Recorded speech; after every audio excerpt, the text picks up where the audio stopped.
La relation client aujourd'hui, elle est complètement transformée par le monde du numérique. Le monde du numérique aujourd'hui, il induit finalement une instantanéité, une qualité de relation qui est bien plus large que ce qui existait auparavant.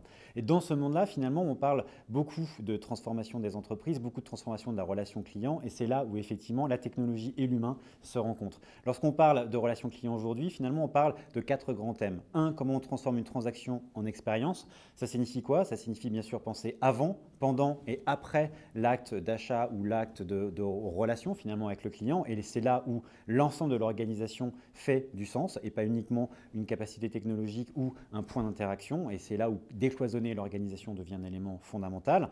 Le deuxième point, on parle d'expérience personnalisée. La personnalisation, ça suppose de pouvoir s'adapter sur des choses factuelles. Les données qui existent dans les réseaux sociaux, les données qui existent aujourd'hui dans l'ADN de l'entreprise, comment on les fait cohabiter, comment on en tire de l'intelligence, c'est aussi un des grands challenges aujourd'hui de la relation client.